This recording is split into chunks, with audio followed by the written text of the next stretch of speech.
Многие люди часто задаются вопросом, какой смысл моего существования, зачем, ну, раз я родился, раз я здесь, значит, зачем-то я нужен, и в чем моя миссия?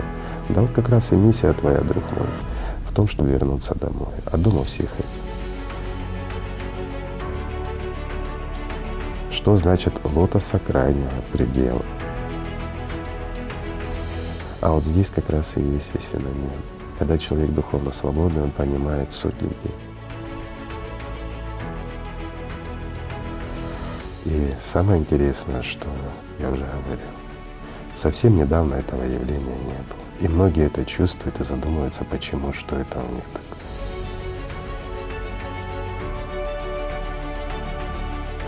Ведь четко об этом говорится, и когда знаешь, имеешь ключи, то откроешь любую дверь, уж тем более практически приоткрытую дверь, такую вот, как Коран. Там же многое об этом говорится.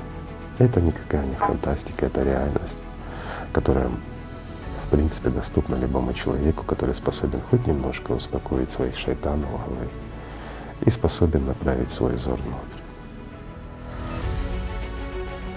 Вот что б ни описывали люди, они всего лишь описывают земное. Но те, кто идут по пути духовному, они начинают чувствовать и понимать, насколько в действительности благость. И что такое счастье, что такое любовь Божья. Оно не сравнится ни с чем здесь. Здравствуйте, уважаемые друзья! В нашей сегодняшней передаче мы побеседуем с уважаемым Игорем Михайловичем Даниловым. Здравствуйте. С Эльчином. Здравствуйте.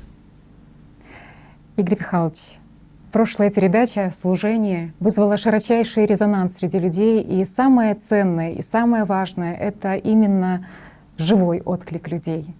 И люди прислали очень много писем, прислали очень много своих животрепещущих откликов и отзывов, и вопросов, в том числе многие из которых касались тем ислама. Люди выражают надежду, что вы раскроете их, чтобы еще больше можно было понять им, что же такое ислам в своей чистоте, в своей красоте. Ну вот, если позволите, то начну с первого вопроса, который интересует людей, исповедующих не только ислам, но и другие религии. Что такое рай? И на этот вопрос нет понимания, идут споры и разногласия, есть даже у богословов, не говоря уже о самих верующих. Это вопросы, которые посвящены теме рая. Что такое рай? Люди не понимают, что такое рай, что их ожидает там. А ведь это и есть цель жизни человека, это смысл его жизни, это конечный пункт его назначения, это путь домой. И вот интересно, что хроническое описание рая, оно даже для богословов создало одну из неразрешимых проблем, потому что, с одной стороны, упоминается, что в раю жил еще Адам со своей супругой, а с другой стороны говорится о том, что рай — это то, что получит праведный человек после судного дня. Как это понимать? Как объяснить вот это противоречие на первый взгляд? Здесь нет абсолютно никакого противоречия. Другое дело, что священнослужители, они до сих пор не могут сойтись во мнении, есть ли рай или он будет потом создан после судного дня. Там вопрос стоит вот именно в таком ключе. А на самом деле противоречия здесь никакого нет. Когда умирает физическое тело человека, человек отправляется или же в ад как субличность, или в рай как ангел. Но вопрос в том, что до сегодняшнего дня богословы не могут сойтись в одном мнении. Вот как ты уже сказала, Адам был в раю, значит рай есть. Но по другим источникам их информации, которыми они пользуются, говорится о том, что мусульмане отправятся в рай после судного дня. Тогда получается, что рай будет образован после судного дня. Ну и вот здесь вот небольшие заблуждения произошли. А так на самом деле все просто. Банальное непонимание, незнание, немножечко, скажем, немножко просто люди забыли истину. Много от ума, но если почитать, что рассказывают в многих религиях священнослужители, то, что прописано, почему я подчеркнул, рассказывают священнослужители и то, что прописано в их писаниях. Ведь порой люди интерпретируют прочитанное по-своему. Мы в прошлой передаче как раз мы поднимали вопрос о том, что слышит одно, а через время уже рассказывает совершенно другое. И мы предлагали нашим друзьям уважаемым просто вот проэкспериментировать, попробовать несколько раз посмотреть фильм под запись после каждого просмотра, а потом сравнить свои понимания. А представьте, как мы уже говорили тоже об этом, что произойдет, если 2-3 человека расскажут друг другу. А в действительности Писания это составлялись уже через сколько лет после смерти самих источников, правильно? Испорченный телефон такой. Конечно. Отсюда произошла путаница. На самом деле все очень просто. И опять-таки вопрос того же судного дня. Но мне кажется, он довольно острый, и идет непонимание у людей. Допустим, в том же исламе идут споры о том, что дважды рожденные или дважды умирать будем. Почему это произошло?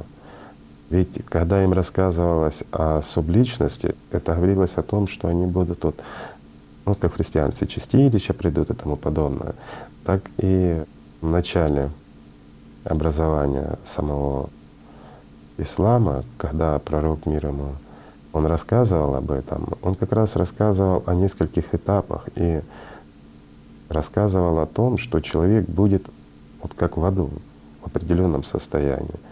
Но после суда грешник, он умрет. То есть суд — это все. Вот здесь непонимание у многих. Я думаю, все-таки стоило бы нам хотя бы немножко раскрыть эту тему. Что такое, скажем, смерть человека? Да? Это смерть физического тела. Но человек не физическое тело.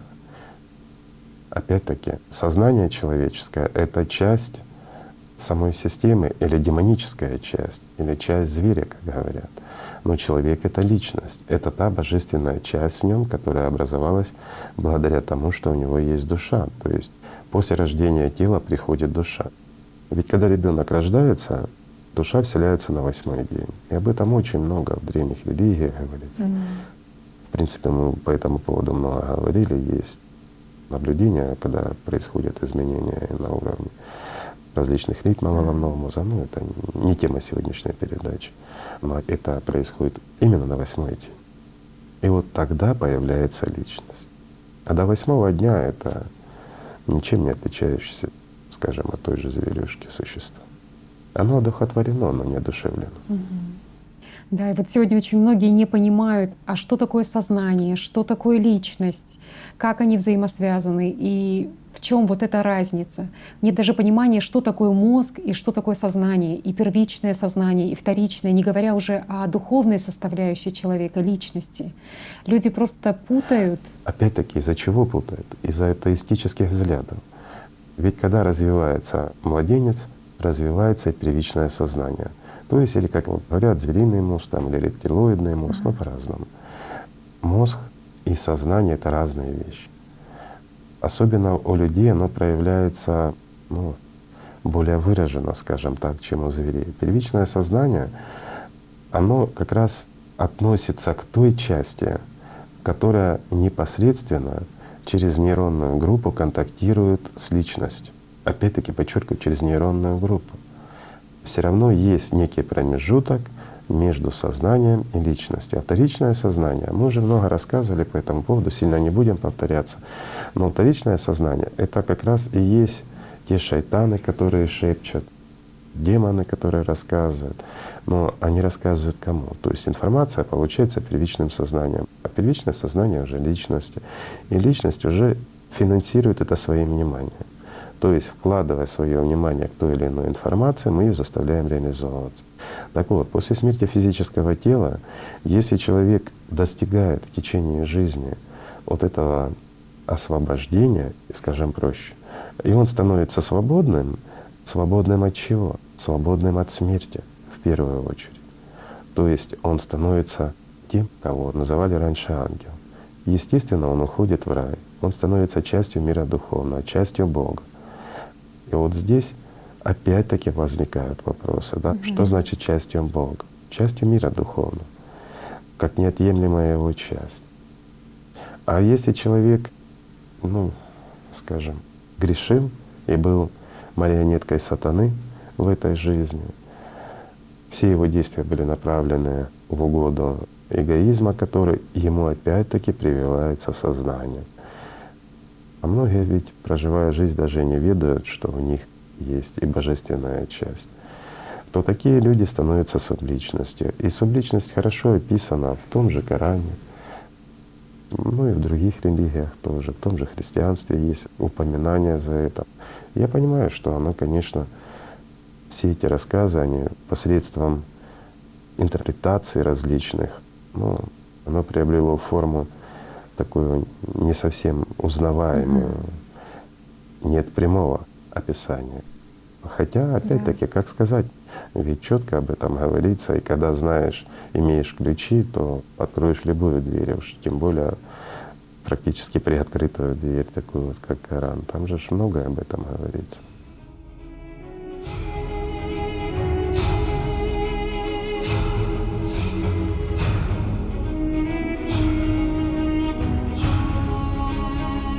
Возвращаясь к состоянию субличности, то личность вместе с сознанием, она попадает в состояние, вот как описывает его, нигде. То есть ни в раю, ни в аду, нигде первое время. Но это первое время, оно длится очень короткий промежуток времени. И вот некоторые люди после успешной реанимации или еще что-то, они, возвращаясь обратно в физическое тело, они рассказывают о вот этих вот странных состояниях, где они побывали. Некоторые вообще этого не замечают. Здесь все зависит опять-таки, насколько развита личность и насколько активно первичное сознание. Почему? Потому что в момент вот этого перехода, если человек не совсем свободен, больше под диктовку жил сатаны, то, естественно, он практически ничего не замечает. Для него как выключили свет, включили свет. А если человек духовно более свободен, то личность все равно, она имеет определенную связь на первом этапе с первичным сознанием.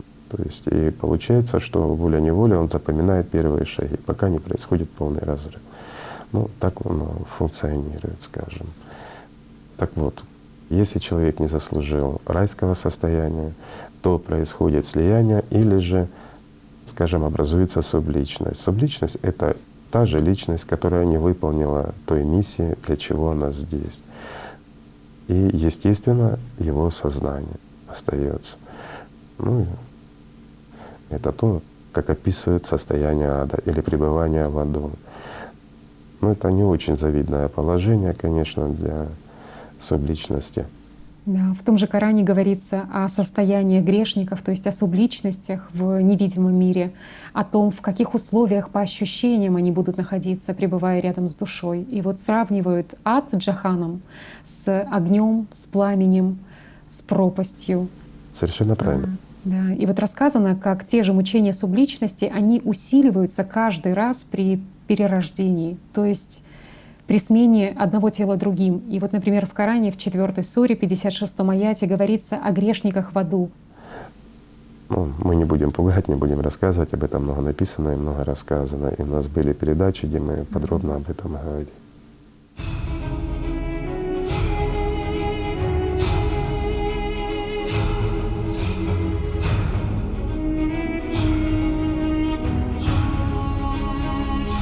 Здесь хочется сказать просто. То есть человек попадает непосредственно в состояние субличности. Субличность, она находится возле души. Она не может ни вырваться, ни освободиться, ничего. И вместе с душой проходит реинкарнацию. То есть заселяется в другое тело, душа не освободилась, она не стала ангелом, как часть ангела, божественной частью. Естественно, она идет на перерождение. И вот здесь возникает путаница. Кто перерождается? Человек или душа? Ведь в многих отношениях душа — это я. Ну, разве ты душа? Нет.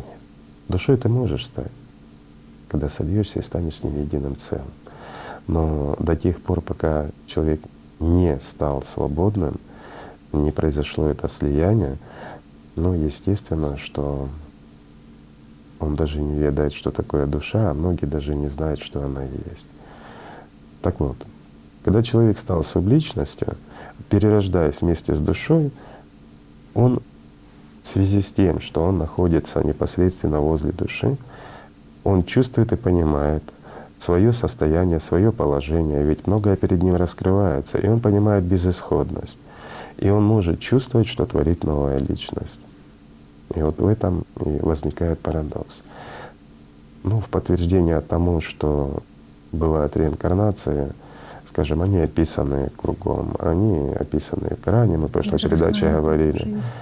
о том, что об этом говорится и в христианстве говорилось, во всяком случае, среди первых христиан, потом это начали интенсивно затирать, мол, не может такого быть. Ну и в других религиях об этом говорится. Проведено масса исследований многими, скажем, людьми, которые интересовались этой темой, и они, в общем-то, доказали, когда детки рассказывают о своей прошлой жизни, это сопоставляется с фактами, о которых ребенок никак не мог знать. Ну и таким образом вот утверждается, что есть реинкарнация. Но реинкарнация кого? И вот здесь хотелось бы просто пояснить, чтобы не было недопониманий у наших друзей, почему люди иногда вспоминают, особенно вот детки, или же при правильном использовании определенных техник в действительности можно пробудить, скажем, субличность спящую в человеке, и она может многое рассказать о себе. Есть такие практики. Почему это происходит? Потому что неокрепшая личность, особенно у ребенка, и сильная субличность. То есть человек занимался какой-то магией, или же занимался действительно, подчеркиваю, занимался какой-то религией, пытался прийти к Богу, но пытался и занимался, но не жил этим, и стал субличностью. Но определенная сила у него есть, у него есть определенная активность. А субличность, ну, в общем-то, как и любое существо, как и любая зверюшка, которая загнана в угол, она весьма активно ищет жизни. То есть, ну вот, чтобы было простое понимание, можно вот просто лечь, расслабиться так, чтобы забыть за тело. Вот это вот приблизительно и есть состояние субличности. То есть сознание работает, все помнишь, все знаешь, желания остаются, а тела нет. Ну это так вот.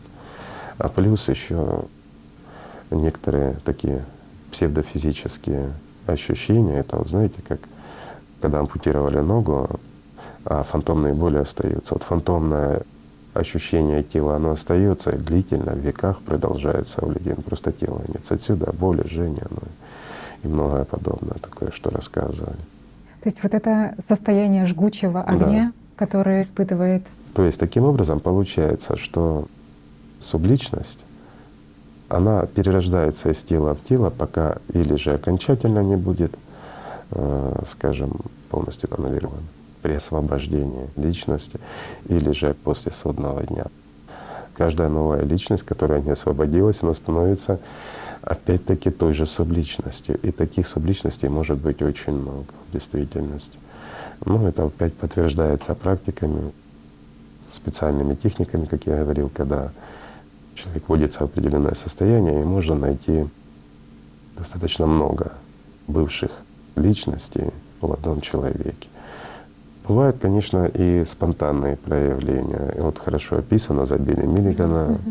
Ну и многие такие случаи, они хорошо известны психиатрам, просто они не знают, как их пояснить. Когда действительно личность, она, ну скажем так, замещается другими личностями. И человек меняется полностью. И знание языков, которые он никогда не учил, и характеристики, многие другие, все меняется. Ну это же действительно так. С этим не поспоришь, это уже наука, это уже факт. Что происходит после суда? Вот говорят суд, да? Или страшный суд, или последний суд, когда всех будут судить.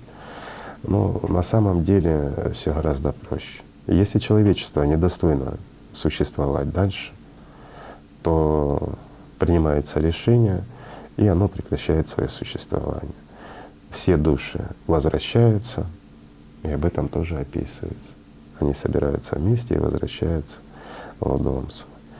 Ну, естественно, в таком случае все субличности просто они умирают, аннулируются полностью. То есть информация в данном случае стирается. Ну, это чтобы было так вот более понятно современным языком.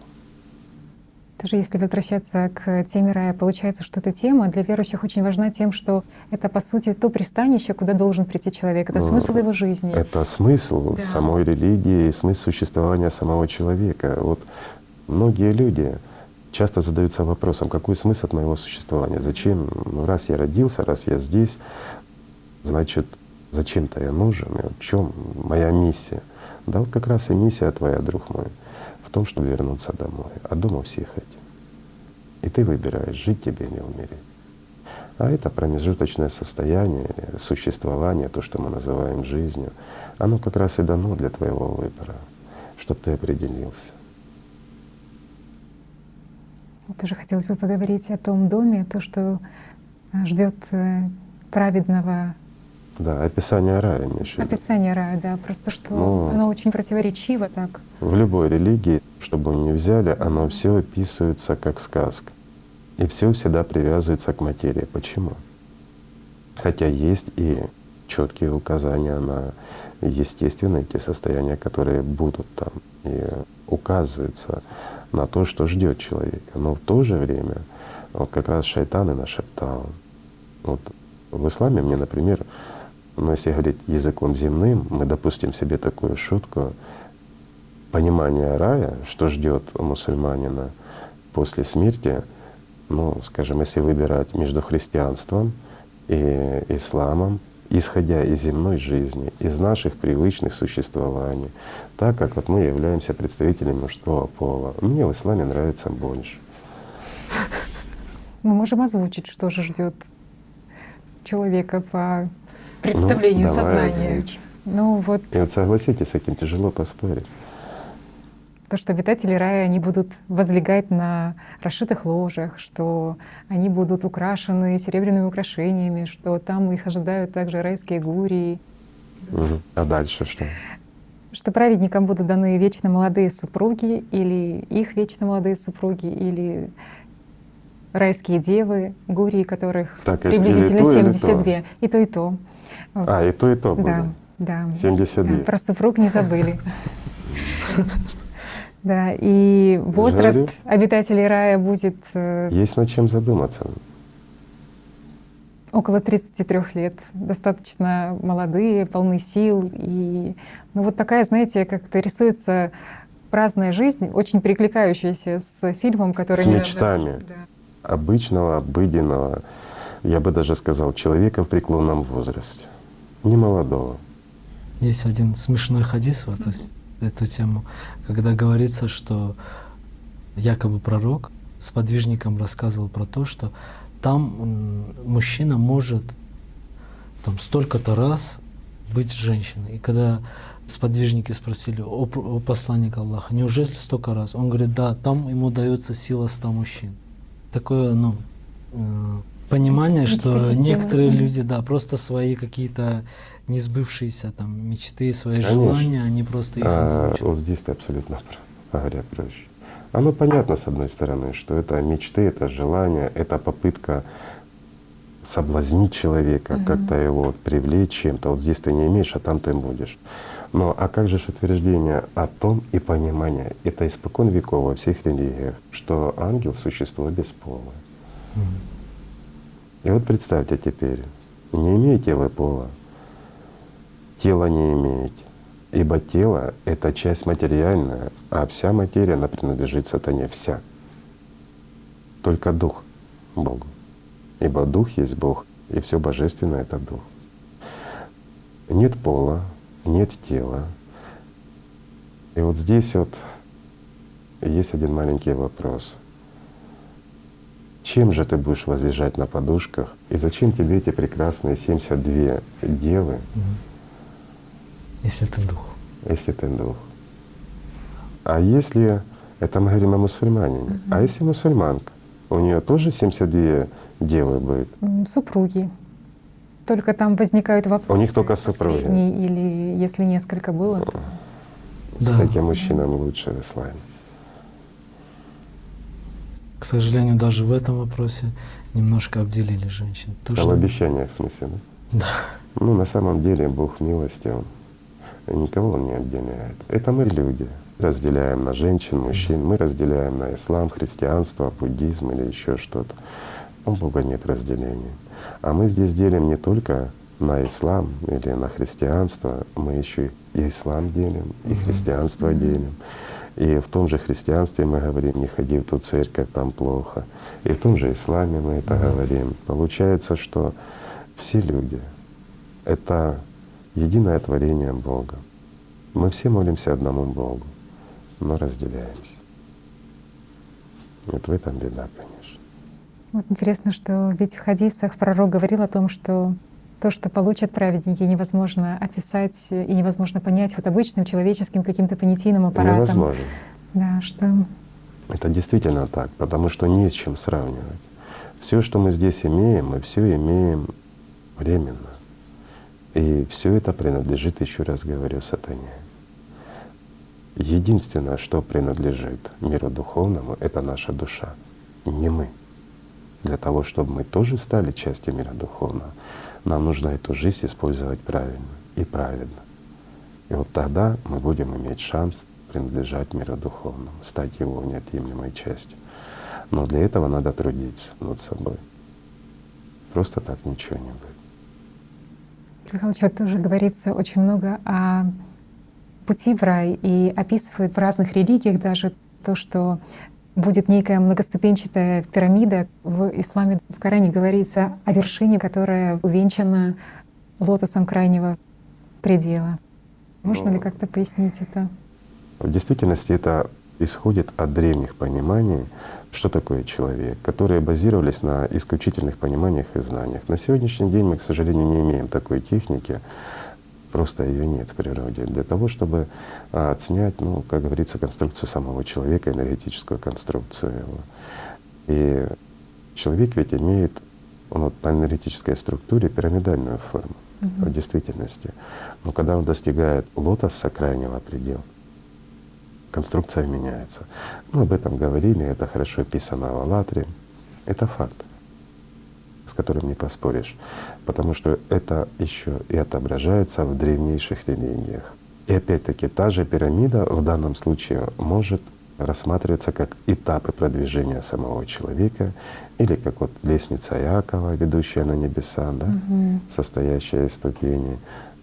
Также это может рассматриваться как восходящая по, скажем, измерениям личность, которая развивается и устремляется к Богу. И вот когда она доходит до 7-го измерения, как раз она доходит до лотоса крайнего предела. Что значит лотоса крайнего предела? Это древнейшая техника медитативная, которая, ее по-разному, кто-то медитация называет. Вообще это духовная практика на самом деле. И она не имеет отношения ни к одной религии мира. Но ее постигают все святые разными путями, молитвенными состояниями, медитациями.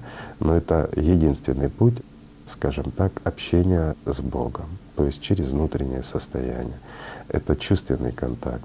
Но здесь получается, когда человек развивается именно в практиках, или же в тех же молитвах, молитве Иисусова или в других, через тот же намаз он постигает, через послушание, все время думая об Аллахе, человек генерирует свою любовь к Нему. Ведь в исламе много за любовь говорилось. И таким образом человек создает себе чувственное восприятие, направленное не во внешнее, а во внутреннее состояние. И он приближается как личность души, а это самый ближний путь к Богу. Потому что душа — это врата в рай, как говорят, да?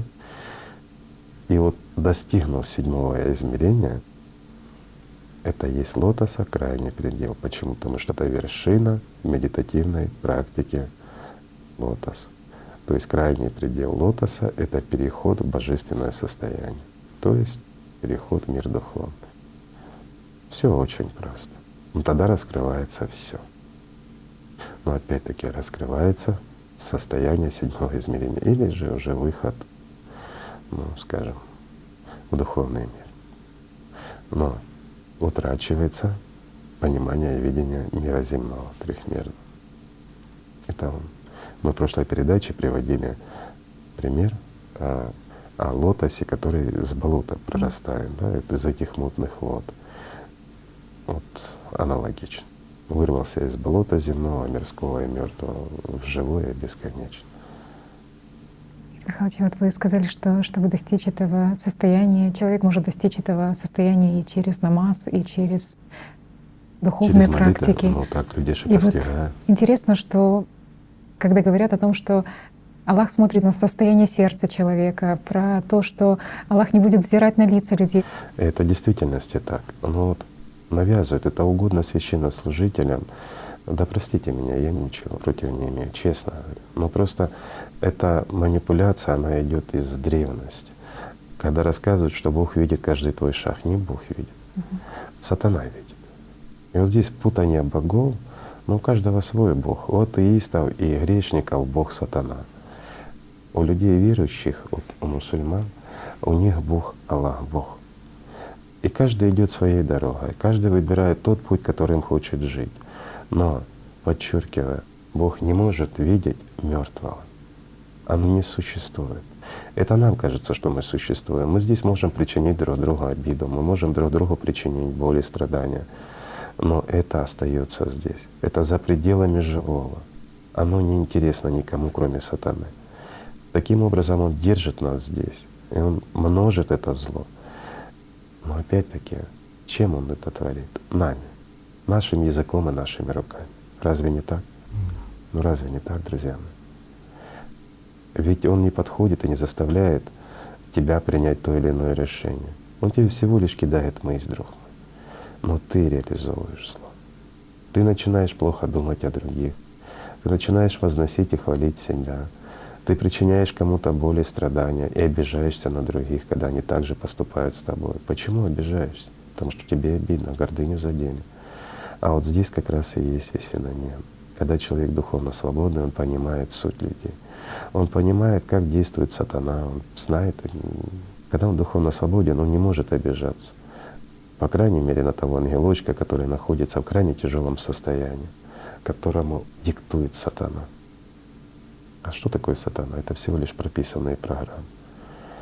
И вот здесь опять-таки феномен. И в Коране тоже, вот то, что вы сказали, там сказано это, прямым текстом сказано в аяте, что сатана внушил им свою мысль, и они поверили в нее, Правильно. кроме некоторых верующих. И вот здесь говорится то, о чем я рассказывал. Сатана внушает мысль, мысль принадлежит сатане, и он внушает личности определенную мысль. Личность финансирует и реализовывает это. А чем отличаются верующие от неверующих? Тем, что верующий, ну или, как говорим, человек, идущий по духовному пути, он должен работать над собой. Он должен в первую очередь изучать, как работает система, то есть изучать сатану, с откуда и какие мысли приходят, и как им противостоять. Когда сатана тебе говорит оскорби друга, ты должен понимать то, что и другу пришла такая же мысль. И стоит кому-то из вас соблазниться, обидеться, вы больше не будете друзьями, вы станете врагами. Кому это удобно? Сатане. Только сатане. Только сатане. По сути, все исключительно. зло на земле именно от этого и У происходит. человечества один враг — это сатана. А все мы братья и сестры в действительности.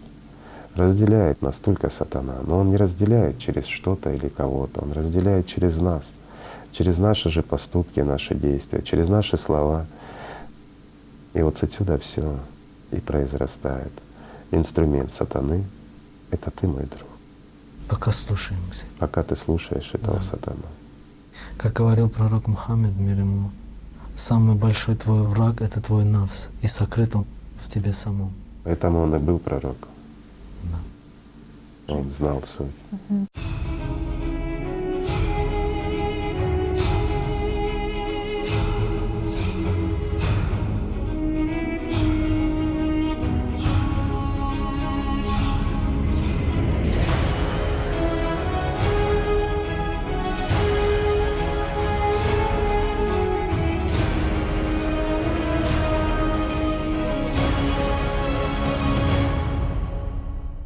Тоже интересно, что есть в исламе такое понятие, как ихсан, да, вот это чистое состояние выражения Искреннее. любви искреннее Да. к Аллаху, когда ты незримо выражаешь самые искренние чувства к Аллаху, когда ты окутан чувствами бесконечной любви к Нему. Как понять вот это духовное внутреннее состояние и как достичь человеку вот этой духовной чистоты? И Правильно. как Это понять и вот есть это внутренняя единение? аллатра. Мгм.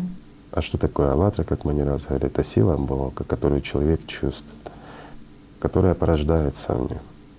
И она усиливается. Но опять-таки это происходит лишь тогда, когда человек трудится над собой. Он не ждет, что она придет к нему с откуда-то, не придет. Для того, чтобы это постичь, нужно трудиться, действительно трудиться. Отказываться от плохих мыслей, даже не пускать их в свою голову, пускать лишь созидательные мысли. Это первый самый шаг. А дальше больше, дальше чувственное восприятие, дальше понимание, что такое любовь, развитие этого понимания. И мы тоже об этом много говорили, что люди не знают, что такое любовь. Они знают, что такое похоть в человеческом мире, знают, что такое желание или еще что-то, но что такое любовь, мало кто знает.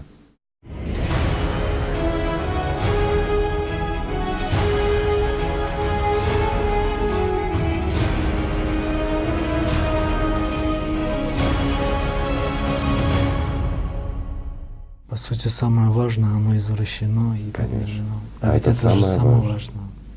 И вот в каждой передаче про это и говорится, про это раскрывается. Ведь это суть. А как подменяют? Вот были некоторые, ну, скажем так, называющие себя духовными наставниками, которые даже за ислам говорили, что ислам — это не религия людей. Они говорили, ислам — это как раз воинствующий и ссылается на слова пророка. И используют в своих целях, как Конечно. инструмент. Когда он говорил, что не ждите, когда придут к вам, вы должны идти и завоевывать других людей, пока они не примут ислам. Но это опять-таки извращенное понимание самой сути. И о чем говорилось, скажем, устами пророка мира, и что он имел в виду. Но здесь мы подходим опять-таки к пониманию служения. Ведь тот же мусульманин должен понимать, что бессмысленно воевать с человеком. Человек — это инструмент в руках дьявола, такой же, как и ты, и все остальные. Есть один, с кем нужно воевать, и это обязанность меняемого каждого.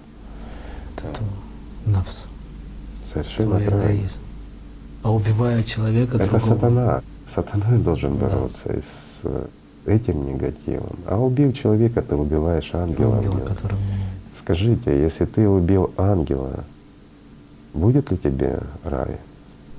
Простой вопрос. Пусть он еще не состоялся.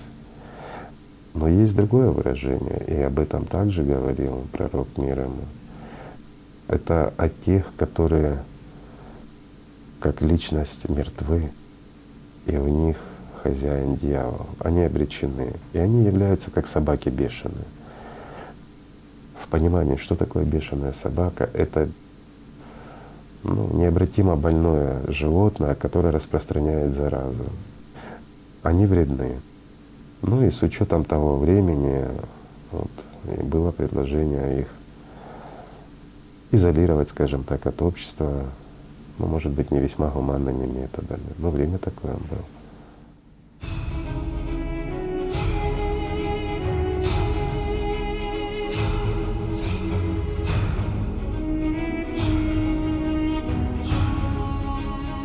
Игорь Михайлович, вот тоже подошли к теме, на которой спекулируют очень серьезно и СМИ, тема джихада, священной войны. А что такое истинный джихад? Истинный джихад. А разве пророк об этом не сказал? Дело в том, что прямым текстом сказал, что настоящий джихад, большой джихад — это когда человек воюет своим эгоизмом, своим нафсом. Да. Это война. А малый джихад — это война с сатаной с невидимой стороны, чтобы помочь другим. Вначале ты должен пройти большой.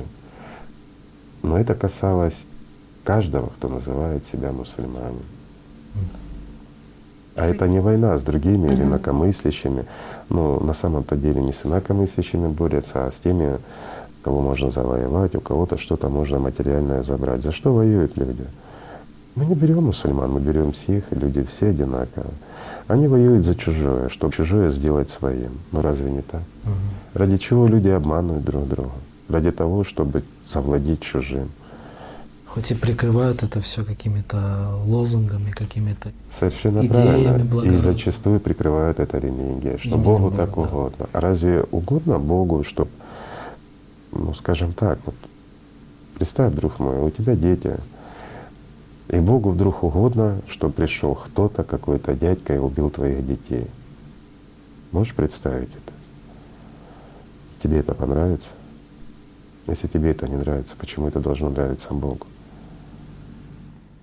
Интересно, что получается, что слово «джихад» обозначает именно усердие человека.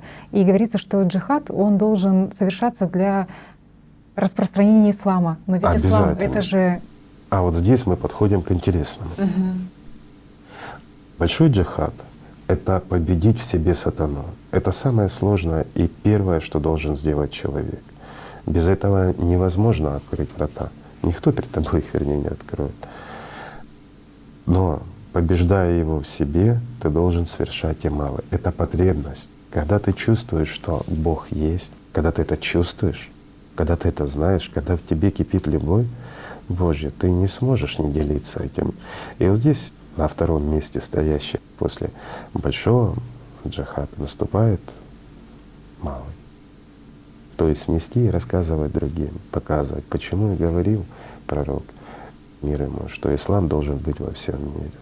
Но ислам, Не как название или как обряды. конечно, А а как как суть. любовь Божья. И это должно доминировать во всем. И разве не говорили о том, что ну если Бог даст это, то если будет доминировать ислам во всем мире, то женщина может пройти От Ирака до до Сирии. Сирии, ну, И ни по-другому один говоря. зверь не позарится.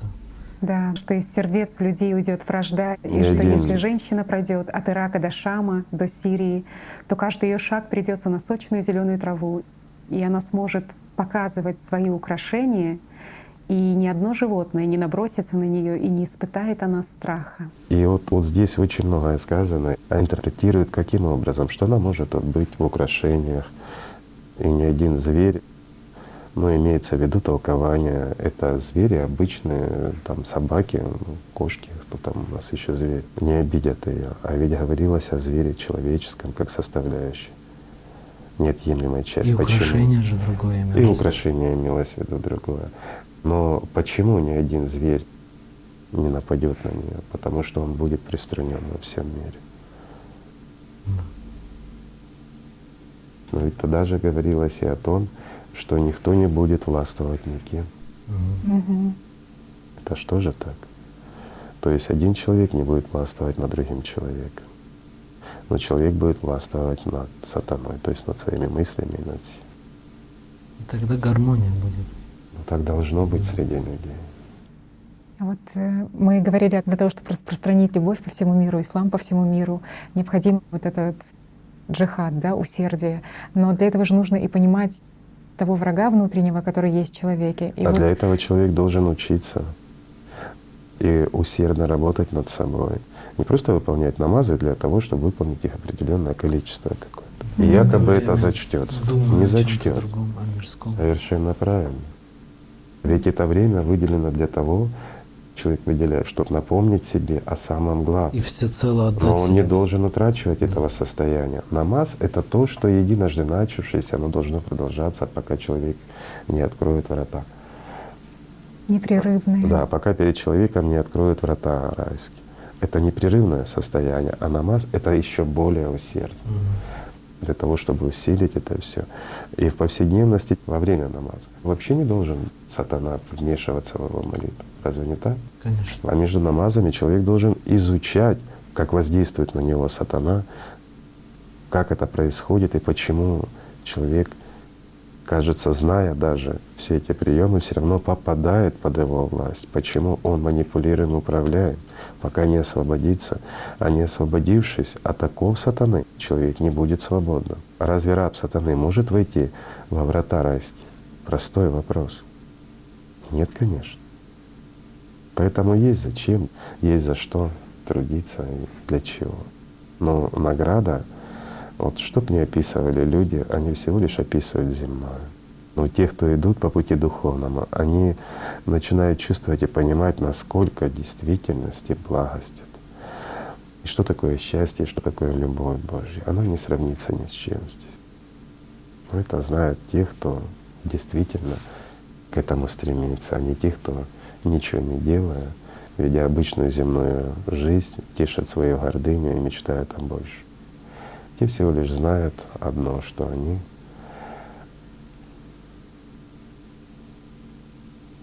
даже этого не знают, Они что даже они не сами знают. себя закапывают. Да. К сожалению, сатана это от них прячет. Игорь Михайлович, вот вы сказали, что намаз — это непрерывное состояние, в котором Конечно. должен пребывать человек. И вы знаете, сейчас понимаешь, а почему как бы у верующих нет вот такого стремления намаз совершать есть, но когда они не чувствуют то внутреннее, то, что раскрывается. Тогда это всего лишь банальная традиция, и многим оно становится в тягость. Мгм. Почему многие, которые называют себя, к сожалению, мусульмане, не совершают это? Потому что они не видят смысла в этом. Мгм. Для них это в тягость. Для них жизнь прекрасна в другом. Интересно, Игорь Михайлович, что когда-то вы рассказывали про то, что пускай человек попробует удержать свое внимание хоть какое-то время на мысли, на какой-то определенной, и он поймет, что он не управляет мыслью. И действительно очень много вопросов и писем касаемо намаза, касаемо практики зикр, относительно того, что человек не может более чем 15 секунд сосредоточенно удержать внимание на практике. И Это естественно. беспокоиться по этому поводу. И вот нет каких-то разъяснений и пониманий, что невозможно действительно. Смысл в том, что когда управлять человек с мыслями. помощью сознания пытается контролировать сознание, и ничего не получится. Опять-таки, он будет обманут теми же демонами. Мгм. Ему нарисуют, расскажут все, что он захочет, в лучшем случае, но он не добьется правды.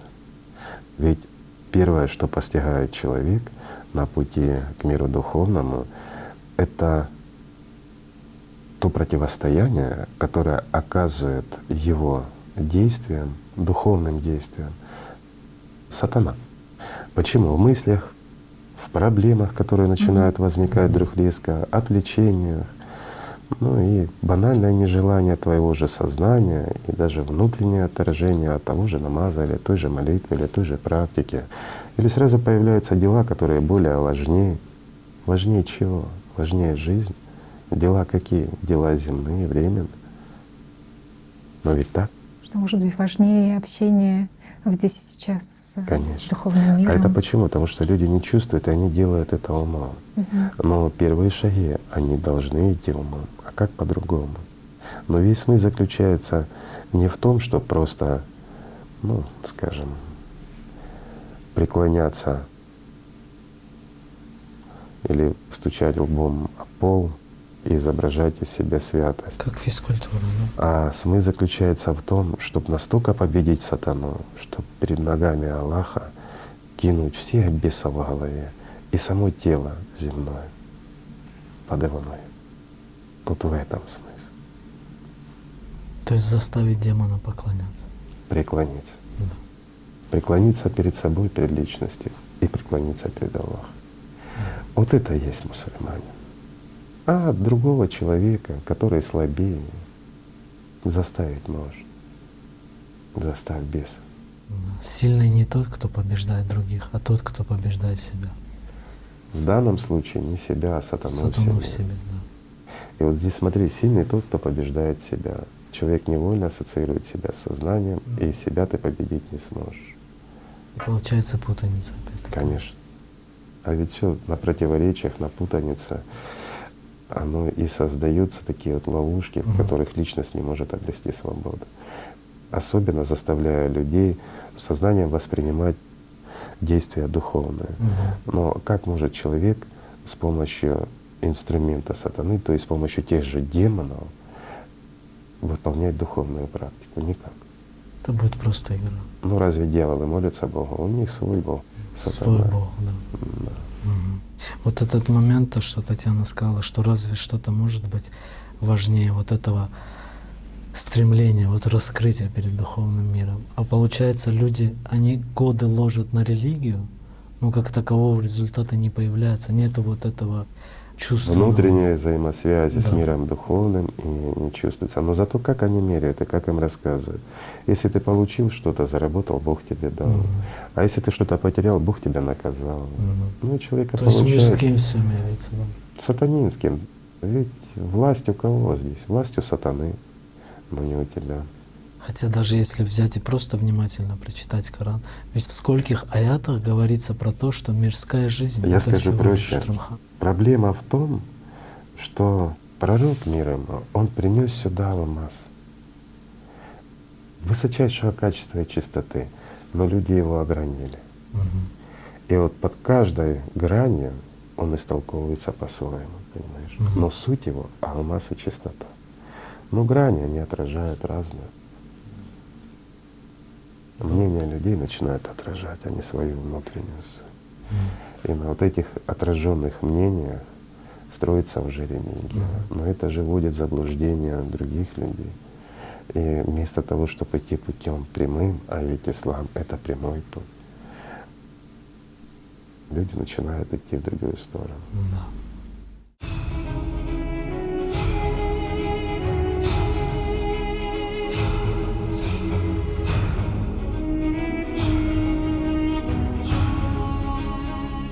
Игорь Михайлович, вы тоже сказали, что ислам — это прямой путь домой. И вот здесь, знаете, возникает такой вопрос, а кто мешает человеку в достижении этого пути, кто стоит у него на пути? Вспоминаются строки из Корана, где Иблис и говорится, стоит. И его Да. рабы. что я засяду у них на прямом пути и буду подходить к ним и спереди, и сзади, и слева, и справа, и не найдешь ты их благодарными.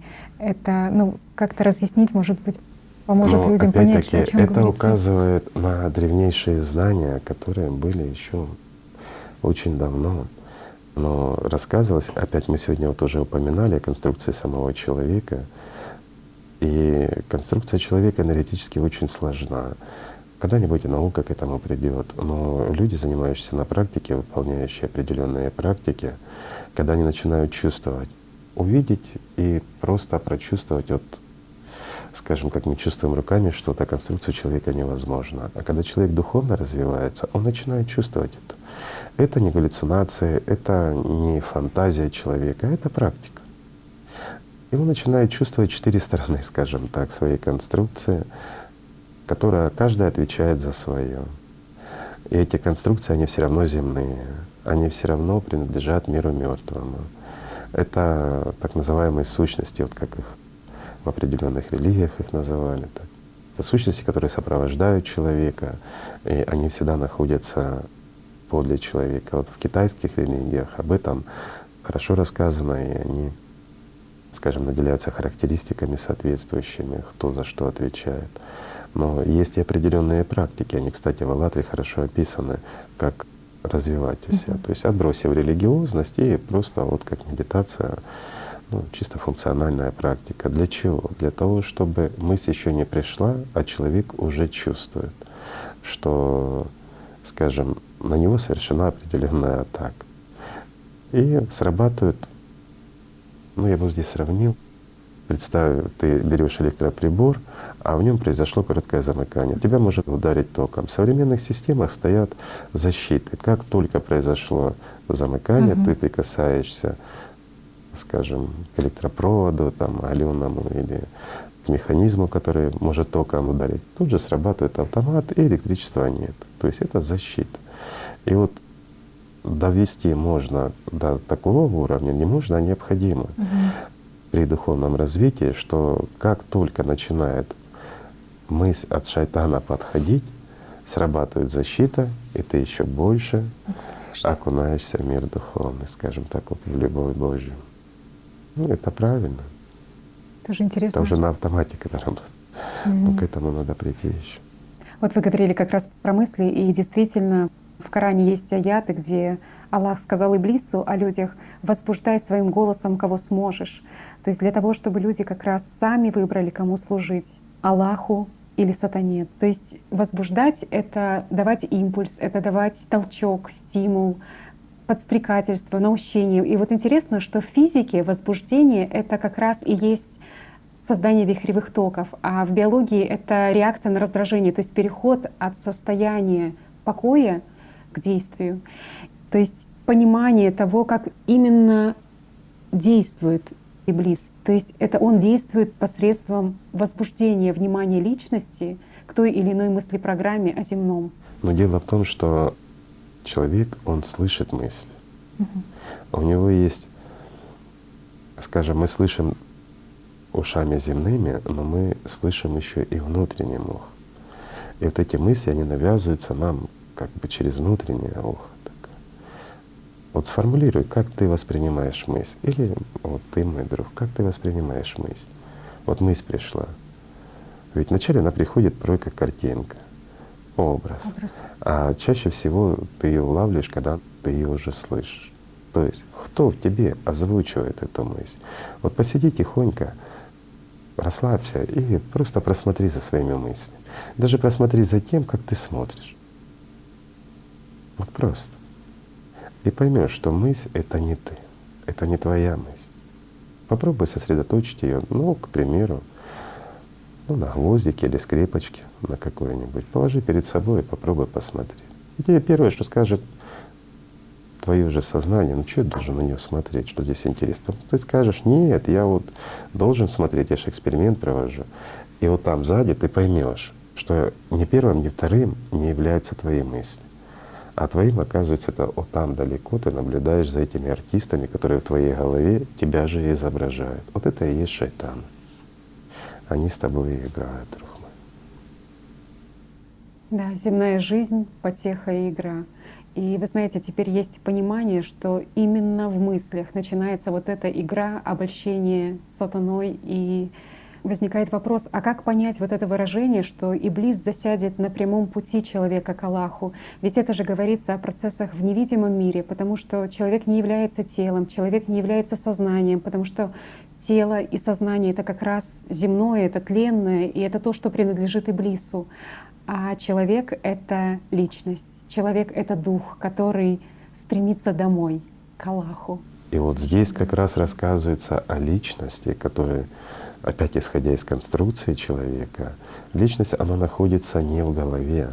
Но нам кажется, что мы находимся в голове, потому что мы видим через глаза, мы слышим через уши. У нас есть центр переработки, информация, и личность контактирует с нашим первичным сознанием. И точка такого восприятия у нас находится в голове. Или, проще говоря, шишковидная железа, они много говорили, вот в том районе. Так вот, личность находится выше нашей головы, а душа приблизительно в середине конструкции, то есть где-то в районе солнечного сплетения, ну так вот скажем. И вот между ними есть так называемая серебряная нить. Но многие о ней слышали, во многих религиях об этом упоминается. Но сознание, оно находится как раз между личностью и душой. Вот это то, что стоит между. Серебряная нить — это связь, благодаря чему личность связана с душой. Но заметьте еще один момент. Когда у человека происходит обида или еще что-то, человек практикует даже, или он молится намоленный, у него благость внутри, он чувствует это внутреннее тепло, эту любовь Божью, ему хорошо. А потом, шайтан тоже не слабый, он ему нашептал, у него появляется обида, и у него аж внутри сжимается что-то. Не сердце, а внутри сжимается. И он уже не чувствует ничего внутреннего хорошего, и у него крутятся мысли вверху, обида, злость накапливается, он начинает нервничать, агрессия появляется. Разве не так? Вот это как раз и говорят, что в это время шайтан сжимает серебряную нить, он крепко держится за ней. Но он может ее держать лишь тогда, когда его рука способна охватить. Но когда человек большую часть своего внимания он уделяет миру духовному, он посылает свою любовь не куда-то в небеса, а к Богу, который внутри, это ближний путь. И он постоянно соприкасается с Ним, духовно соприкасается и развивает в себе то, как говорят, личность начинает постепенно приближаться. И серебряная нить становится толще настолько, что шайтан не может ее захватить. Ну, вот такая вот. Но что-то в этом есть, Да, шайтану не подвластно сердце, которое знает Аллаха. конечно.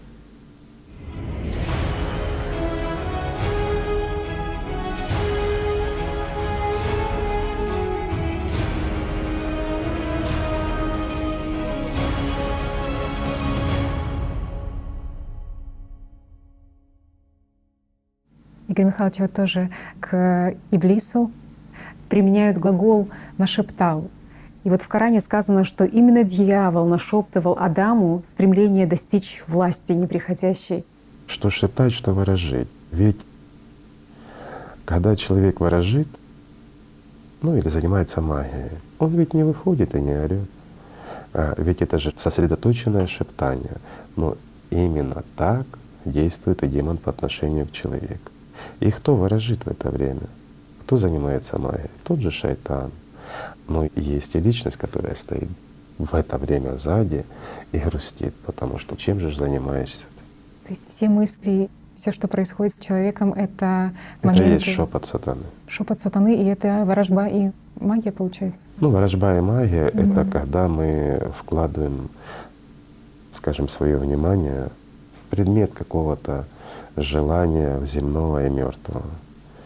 Сам человек. Стремление достичь какой-то власти или еще чего-то. Ведь стремление само достичь власти или получить власть для того, чтобы удовлетворить собственную манию величия, свой эгоизм, это ж кем надиктовано?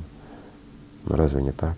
Не для того, чтобы занять определенное положение, чтобы донести до людей суть, да? Вот как малый джихад, чтобы донести истину и послужить Аллаху. А именно возвыситься, да? Возвыситься над людьми.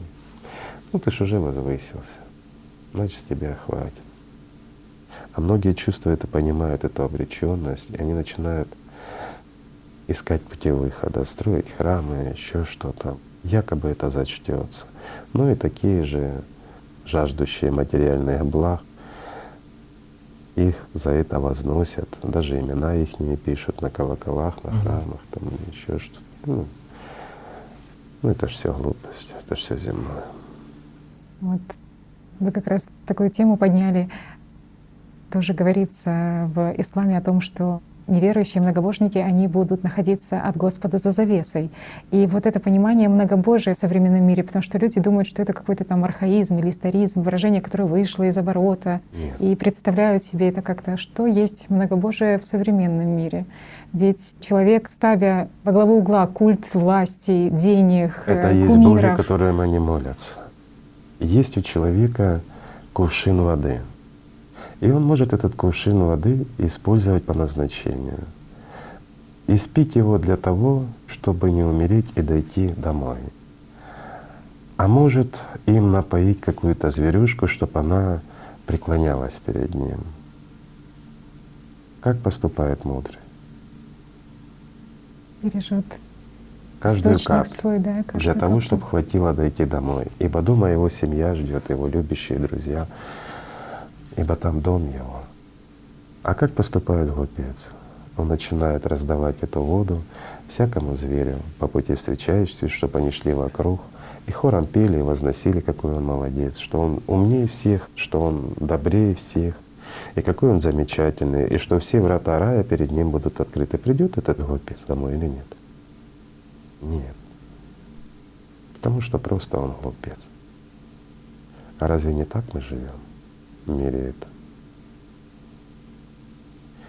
И вот в данном случае каждый зверь — это его Бог. Его желание, которому он раздает что-то. Бог — это дом.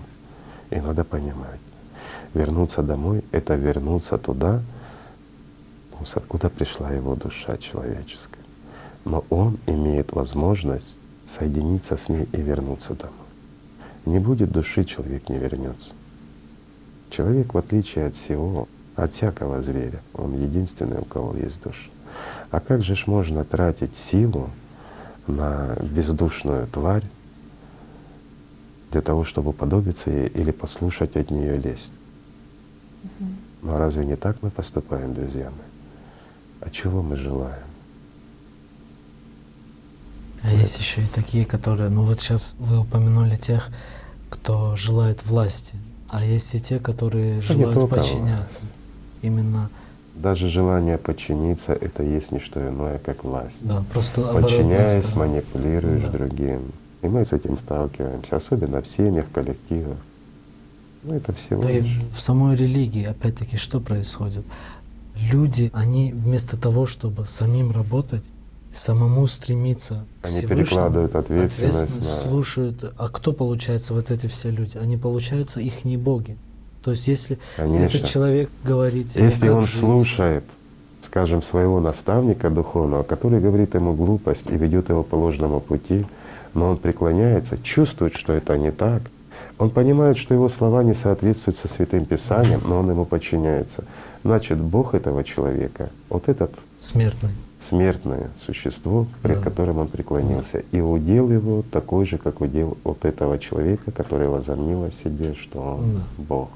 Или он представитель Бога. Мгм.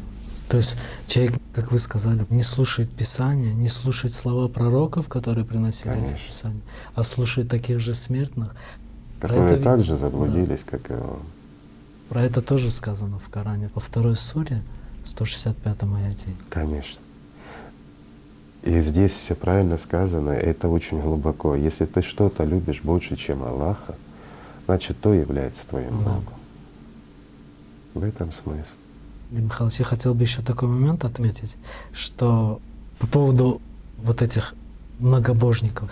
Вот вы в одной из передач очень четко так раскрыли тот момент, что на самом деле большинство людей, которые в религиях, они являются атеистами. Действительно, к сожалению, многие люди, они на самом деле многобожники. В том плане, что они не поклоняются Богу, они не следуют тому, чему учили пророки. Более 99%, мы в прошлой передаче говорили, более, это те люди, которые заведомо, подчеркиваю, не служат Богу.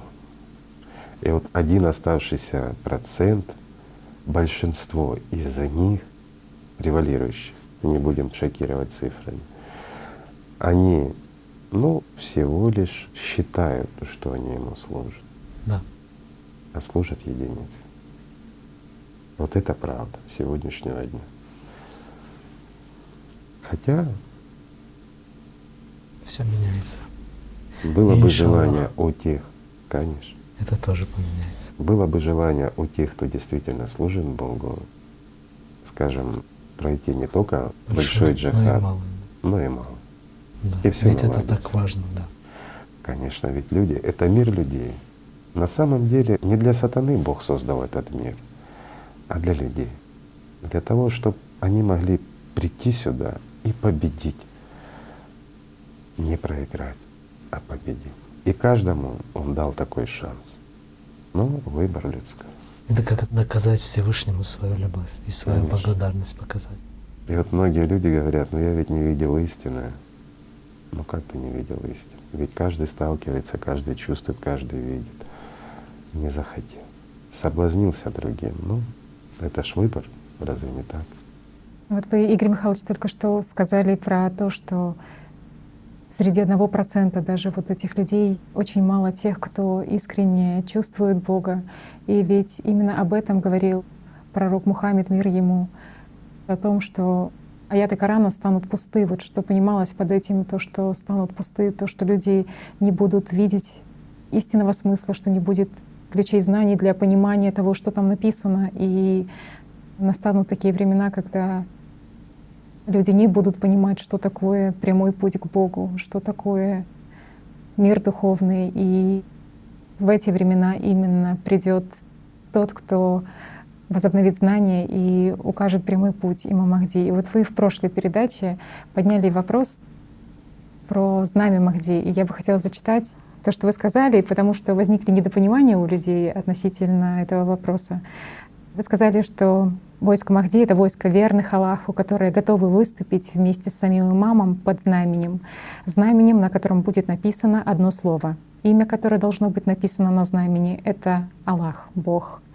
И вот здесь возникло недопонимание у людей. А что это за слово будет? Может быть, это эпитет Аллаха? Или каким языком оно вообще должно быть написано? Я выразил это современным пониманием.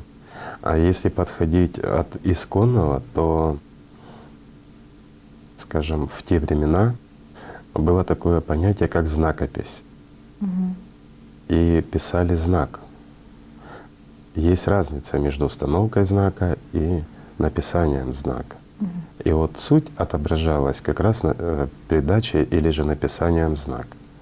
И естественно, что это слово, обозначающее Бог или Аллах, оно будет написано в знаке.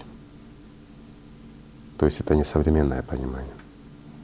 То есть представитель мира духовного, будучи в Ну, этом миру. я бы, знаешь, я бы даже оставил это сокрытым для тех, кто понимает суть. Какой именно знак будет на знамени у имама Махди, когда он придет? Зачем нам его раскрывать, правильно? Ведь Пусть он это сам- увидят только те, кто это чувствует и понимает. А знак, он будет означать одно — Бог. Или, как трактуется по-другому, сила Божья, Любовь Божья. любовь Божья, да. Ну, сила Бога и есть любовь Есть Божья. А любовь Божья — это и есть Бог. Вы сейчас Вот в сказали, этом смысл. зачем нам его раскрывать, и есть понимание и осознание, чувствование того, что этот знак сам раскрывает внутри человека самое ценное, самое лучшее, что у него есть, это любовь к миру духовному. В этом и смысл. Мгм. Игорь Михайлович, ну вот мы вот так подошли к теме, которая, конечно, встрепенула сердца очень многих людей, особенно в прошлой передаче. Очень много и писем пришло по этому вопросу. Это тема имама Махди, и большая просьба и раскрыть более подробно некоторые вопросы. Но вот в частности хотелось бы, наверное, начать с того, что пророк Мухаммед говорит о том, что имя имама Махди, его имя будет совпадать с моим именем. Как мое имя. Как А моё. имя отца его будет как имя моего отца. Да, и вот здесь тоже такая тема для, можно сказать, спекуляций во все времена была, Спекуляции, когда… манипуляции. Ну это же естественно. Ну вот интересно, ведь сам пророк Мухаммед говорил, что у меня много имен. И если посмотреть, сколько имен у пророка Мухаммеда в Коране и хадисах, то их более сотни. И Ахмад, и Башир, тот, кто является вестником радости, и Хашир, который соединяет людей. А какое же имя будет нам? Да, и возникает вопрос, о каком… Мы раскрывали это в прошлой передаче, что имя простое — человек, Мгм. И имя отображающее его суть. А отец у него был отец истинный. Ведь не тот отец, кто был отцом его тела, а тот отец, кто сделал его бессмертным и великим.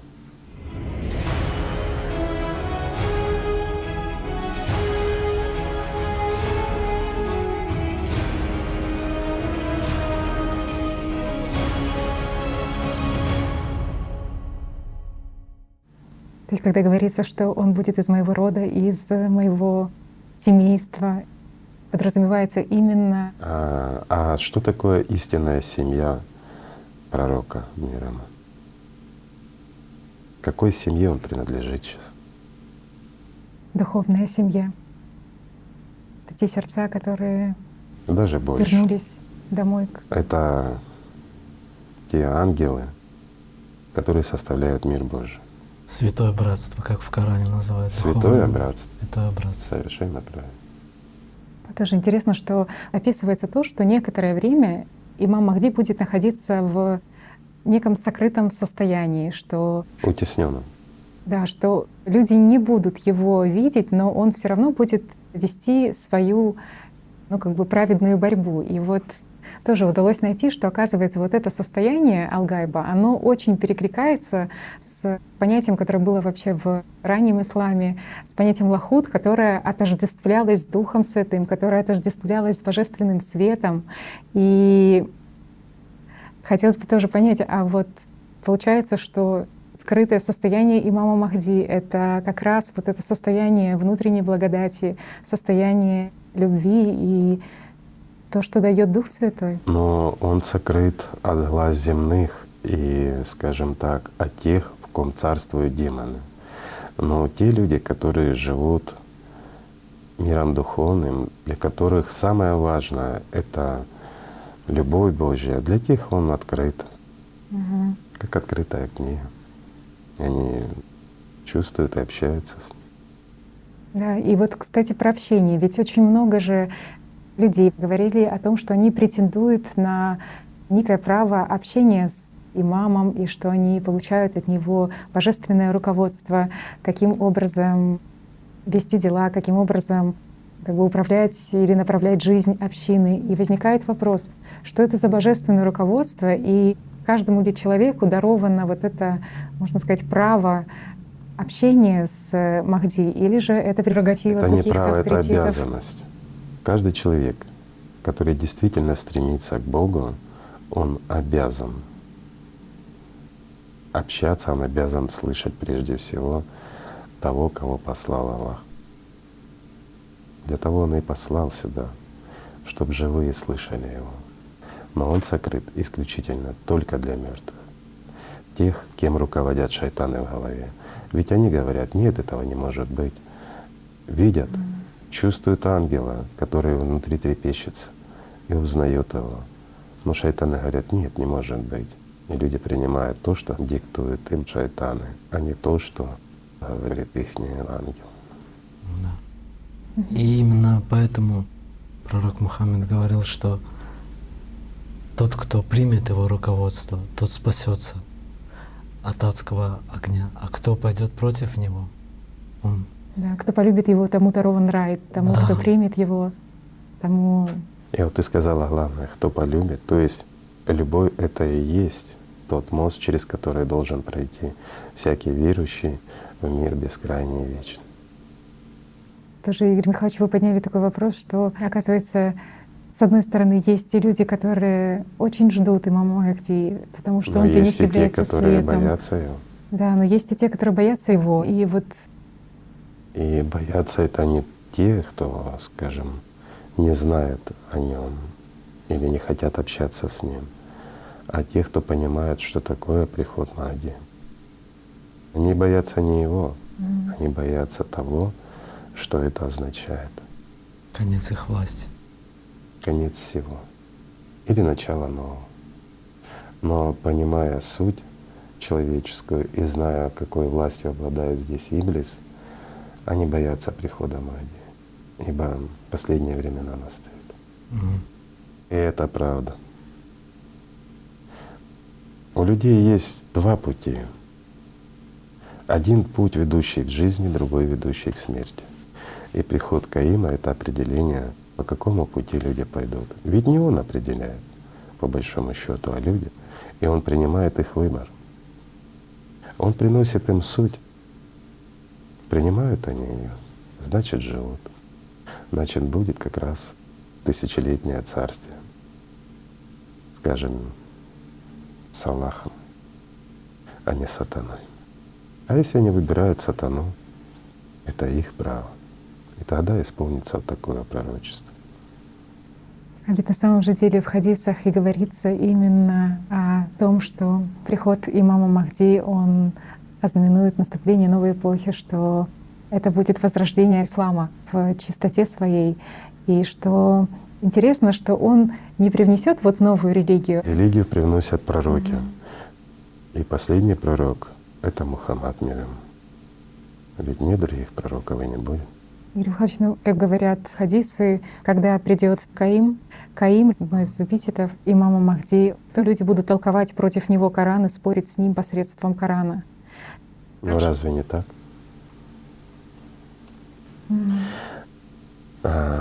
Вот мы простые люди, мы говорим о святом сейчас.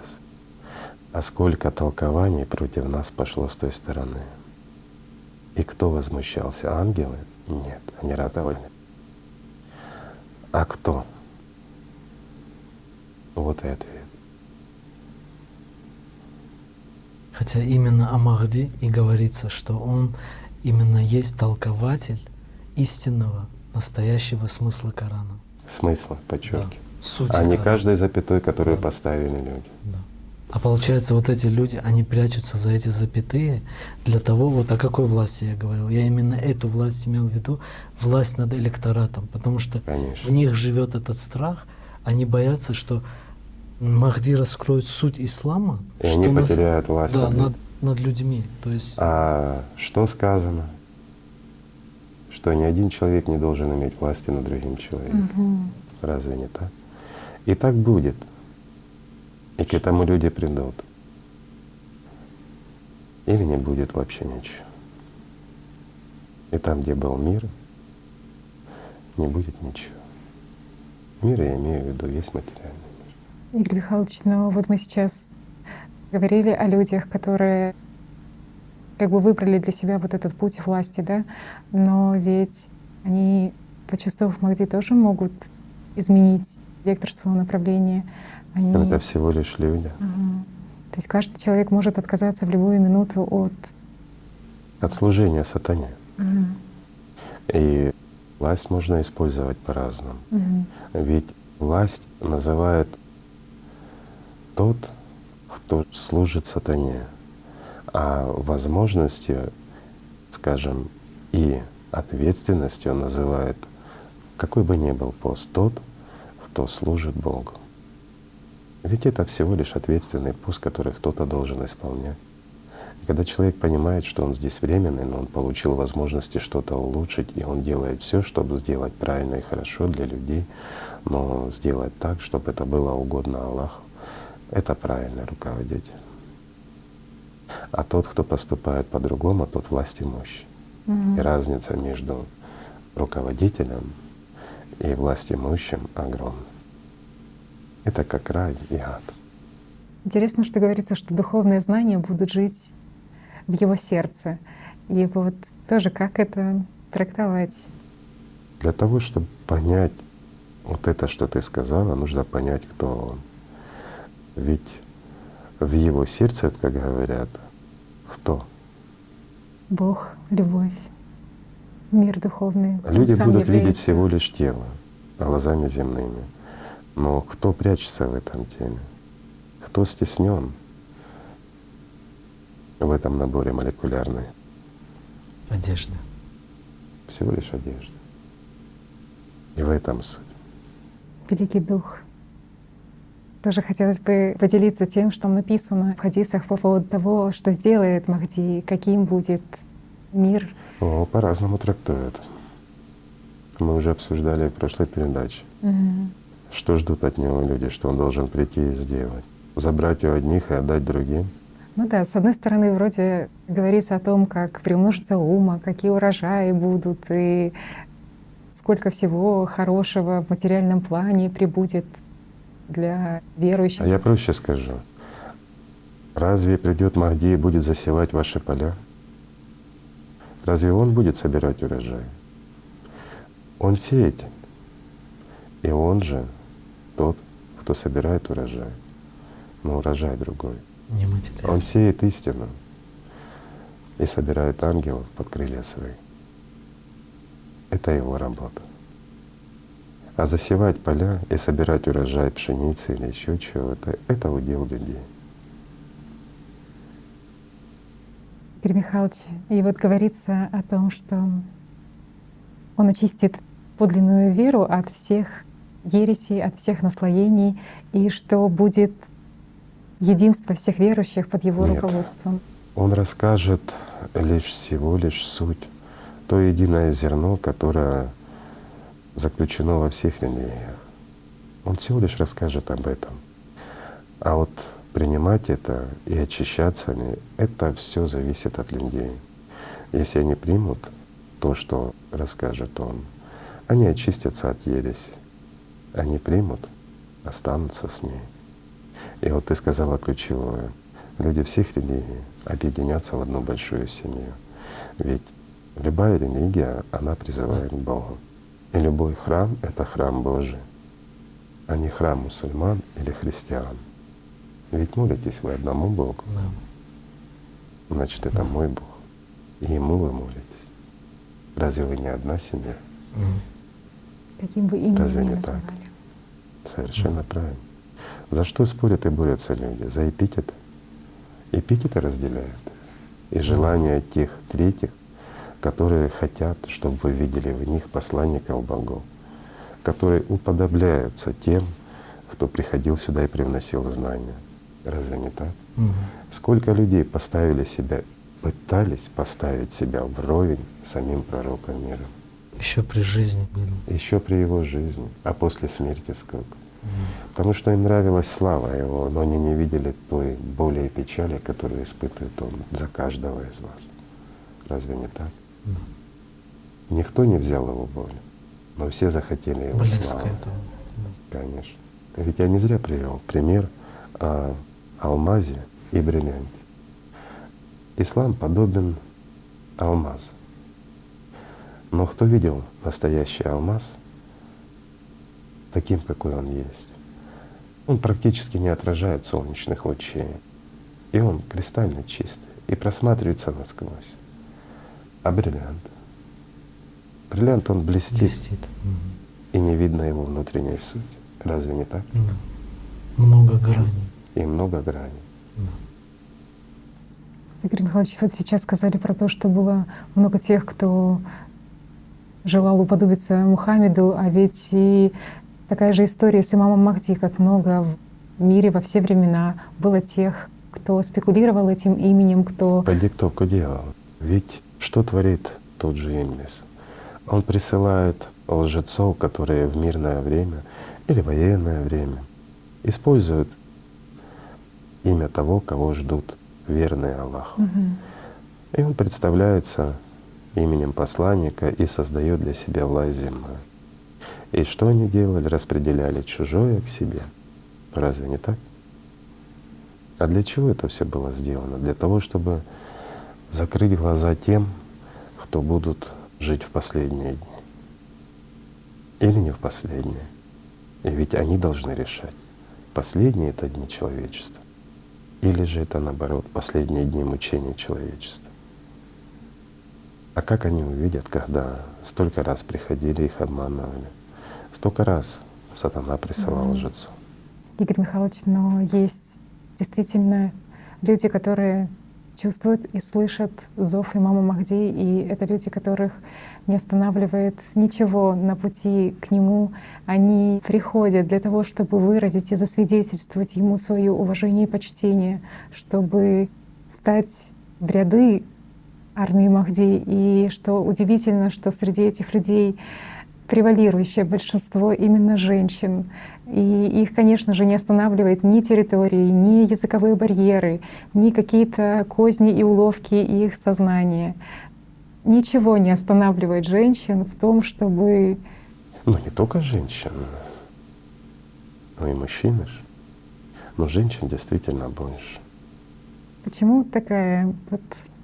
Когда придет Махди, он наделит своих воинов силой каждого. Как там сказано? 40 мужчин или одной женщины. И вот за это забыли. Мгм. В духовном плане женщина намного сильнее мужчин. Поэтому женщины чувствуют быстрее и глубже. Женщина, она мать. Не обижайтесь, мужчины. Но никто из мужчин не производит потомство. Не наделено мужчинам давать жизнь, а женщина дает. Поэтому пророк так подчеркивал роль женщины, да? Он и В этом говорил, мире. что рай под ногами матерей. Есть Конечно. множество других хадисов, где именно подчеркивается важность, как он вообще сам относился к Да. женщине. И что сделала система? Да. Как она все В том же это исламе, как Да. все перекрутили и принизили женщин. Почему? Ведь физически сильный мужчина, он легко может физически справиться с женщиной, но только физически. А в духовном плане женщина намного сильнее. Да, И они чувствуют больше и лучше. Поэтому и превалируют даже сейчас, когда Махди сокрыт, а они чувствуют и находят всего лишь, чтобы свое почтение сказать, что они есть. И они становятся владетелями. Игорь Михайлович, говорится о том, что во времена, когда будет Махди, в миру, то будет идти от Него зов, который могут услышать люди. Ну, О каком также об зове этом идет речь? говорили не только о магии, а во многих религиях, что будет идти зов. Это то, что реально есть. И как это ни парадоксально. Его не было, совсем недавно не было. А сейчас он есть. И вот это физическое даже явление. Ну, могу рассказать самый простой способ для того, чтобы его послушать. И это причем это не медитация, это не молитва, это никакое не внушение. Мы сидим, вот просто разговариваем. Это потому что многие могут истолковать по-разному под диктовку шайтана, а ему это не нравится. Потому что сейчас я расскажу об истине. А истина проста. И каждый может услышать, тот, кто захочет это. Необходимо всего лишь сесть и успокоиться. Вот просто закрыть глаза и расслабиться. И попытаться внутренним взором услышать биение своего сердца. Попробуйте, можете прямо сейчас. Или после передачи, или когда захотите. Неважно, атеист вы, кем бы вы ни были. Просто попробуйте услышать биение своего сердца. Заглянул внутрь себя. Обязательно свое внимание нужно направить внутрь себя. И обязательно закрытыми глазами. Ибо глаза открытые земные, они будут отвлекать, и внимание будет идти туда, куда не нужно его направлять сейчас. А закрыв глаза и направив его внутрь, к своему сердцу, можно услышать, как оно стучится. Это первый этап. И вот когда услышите, как стучится ваше сердце, еще больше направьте внимание к нему, чтобы вы услышали именно этот ритм, именно эти удары сердца. Не представили, а физически прочувствовали. И вот как только вы это прочувствуете, погрузите свое внимание еще глубже, в район солнечного сплетения. И вот в районе солнечного сплетения просто прислушайтесь. Вначале вам покажется, что также идут импульсы от сосудов в такт сердцем. Но еще больше вложите свое внимание, и вы почувствуете. Вы почувствуете, как расходятся с оттуда волны, которые абсолютно не совпадают с ритмом удара вашего сердца. Это упругие волны, расходящиеся по всему телу. И чем больше вы будете вкладывать внимание, тем отчетливее вы будете слышать эти волны. Они с теплом, даже с жаром расходятся по телу. Это физическое явление, абсолютно реально. Но достаточно лишь открыть глаза и немножко отвлечься, и это уйдет. И вот этот ритм вот этих волн, исходящих от души, оно приравнивается к дыханию солнца. Именно к ритму дыхания солнца. Многие скажут, а что солнце дышит? Дышит. И у него есть ритм. И он абсолютно совпадает с вот этими волнами, которые идут изнутри. Это дыхание всего мира. Именно это то, что сейчас и видится, и И вот чувствуется. говорят, что достучиться до сердец, и к сердцу как раз будет идти этот стук. Вот попробовали, поймете, что эти волны, они идут и к сердцу, и к спине, и расходятся по всему телу. Но оно быстро проходит, чуть отвлеклись и все, и утратили. И мало кто понимает, что за этим стоит.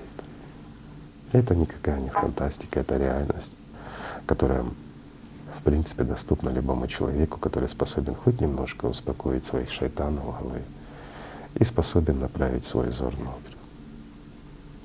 Ну, это… Просто теперь есть понимание, почему имама Махди называли солнечным полюсом. И то, что чувствуют и видят люди, открыв глаза, оно очень сильно и сразу же меняет человека, оно меняет реальность вокруг. И это действительно внутреннее состояние, которое невозможно ни с чем перепутать. И ты понимаешь, почему все-таки так много людей, которые чувствуют, слышат и идут навстречу к Махди. Просто потому, что это вечность, потому что это жизнь, потому что это дом каждого. куда он должен прийти. Отбросив все наносное и все вот эти маски, которые понадевали на себя. В этом смысл. Смысл в жизни, но нет смысла в смерти. Нет исключений. Каждый человек способен прочувствовать это. Каждый. И самое интересное, что я уже говорил, совсем недавно этого явления не было. И многие это чувствуют и задумываются, почему, что это у них такое. Что за волны исходят, обливая жаром людей. Многие чувствовали вот этот жар, но он не описан нигде. И самое интересное, вот этот ритм, он же абсолютно не совпадает с ритмом сердца. Но просто достучаться вот без сосредоточения вначале на сердце, а потом на том, что люди называют душой, или район солнечного сплетения, не получится. Можно сразу сосредоточиться потом, если несколько раз это проделаешь. Но, ребят, я хочу сразу сказать, это всего лишь зов. Это всего лишь говорит о том, что это дыхание, оно усилилось. И вы можете его прочувствовать физически. Но это ни в коем случае не то, что ведет к спасению. И не нужно его путать с медитацией лотос. Лотос — это духовная работа, это прежде всего та любовь, которую ты посылаешь к душе. Это то, что дает жизнь. А это всего лишь практика, которую я сказал. Ее может даже и заведомо мертвый услышать. Но вопрос в том, сможет ли он ожить, это уже другой вопрос. И вот хотелось бы еще для понимания нашим друзьям пояснить, кто такой Махди. Вот с простой позиции.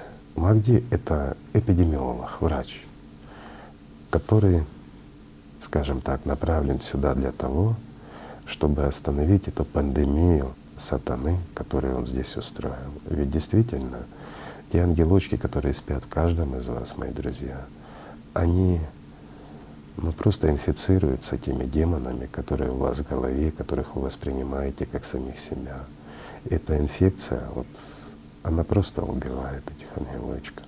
А Махди — это врач, это эпидемиолог. Он пришел и рассказывает, для того, чтобы вы выжили, нужно сделать то-то и то-то. Как нужно, скажем, соблюдать гигиену в своем сознании и куда нужно пойти, чтобы подышать истинным воздухом. И как этого достичь. Но ни в коем случае не раздает каждому отдельно взятому по таблеточке, чтобы он вылечился. Нет, это ваша забота. И вы должны это делать, если хотите жить. Именно поэтому его называли Аль-Джабир, тот, кто вылечит сердца, и тот, кто сглаживает сердца людей.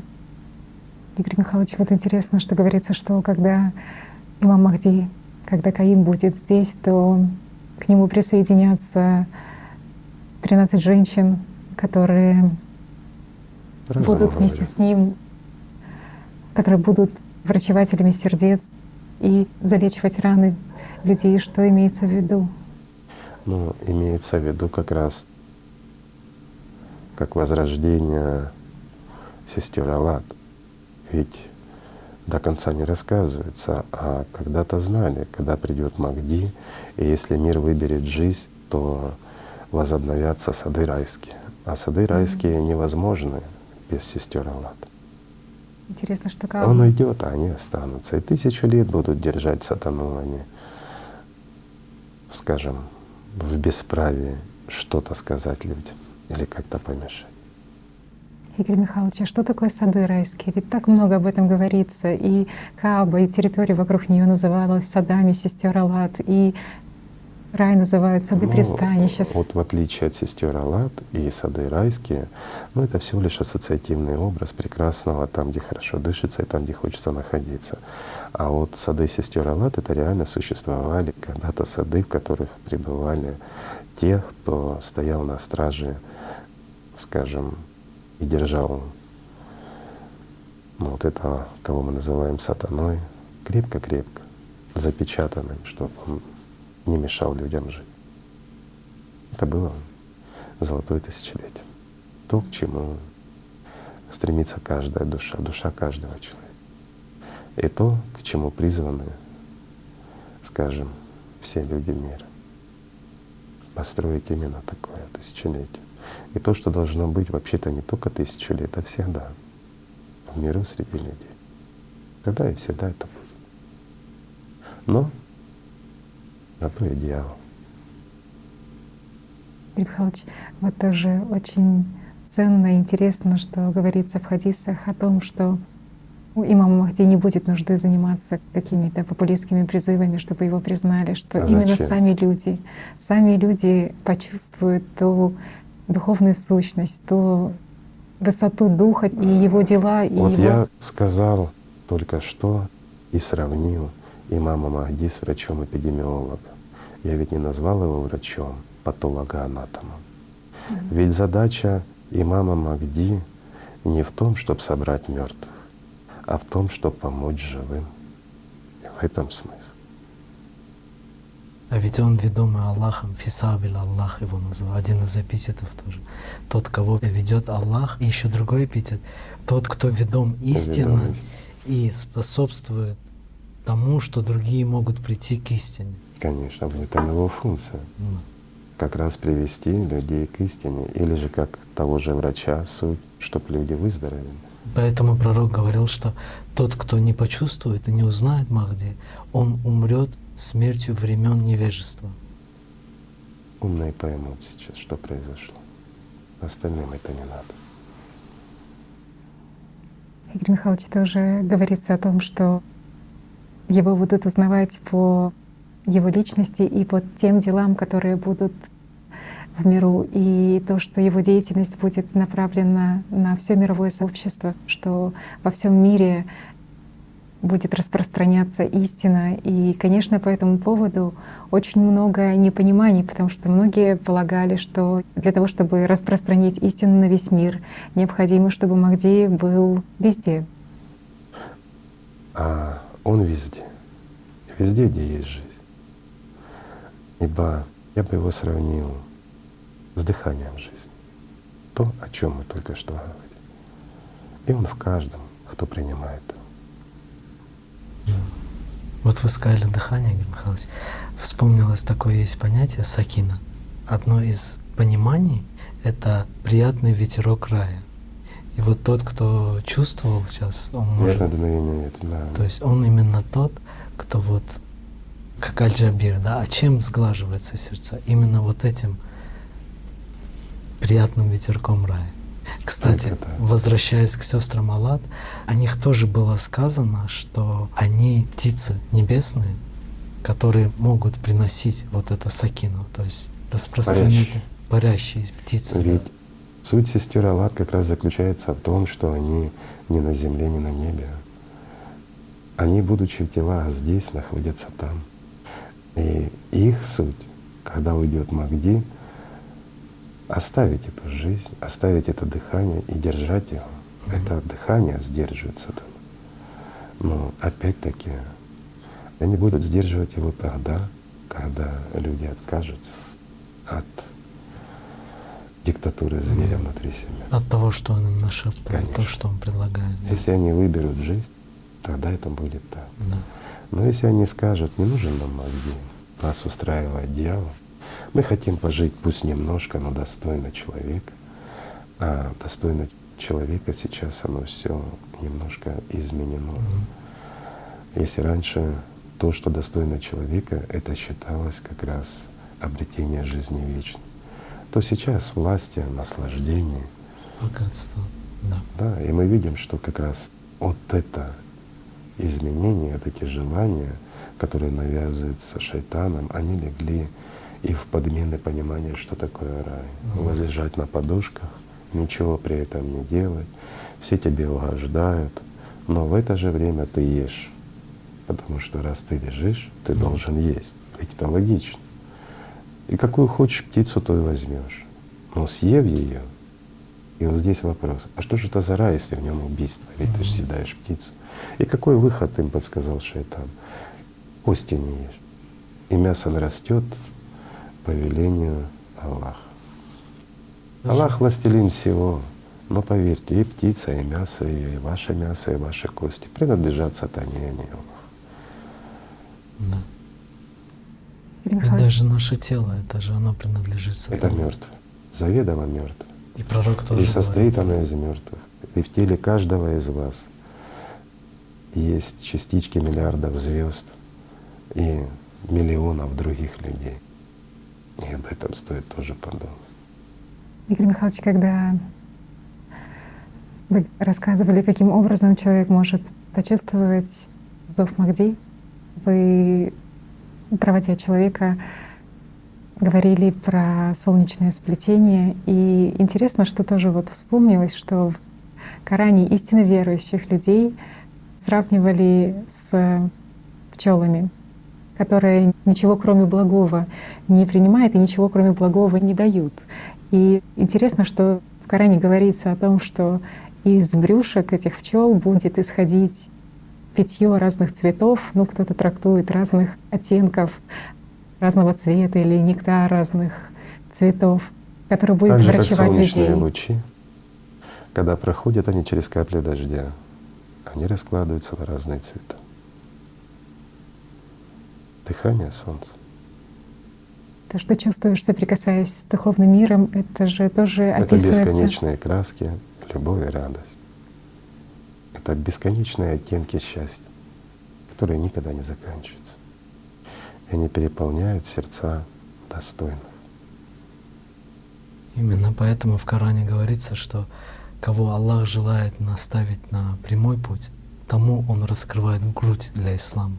То есть имелось в виду солнечное сплетение. Там ведь не говорится, что разум раскрывается или там у вас Конечно. мозг раскрывается, а именно грудь раскрывается для ислама. То, о чем в принципе говорится. Да. Так что, друзья наши, давайте будем жить с открытой грудью, для того, чтобы Аллах жил там. Мир вам всем. Спасибо большое. Спасибо. Спасибо.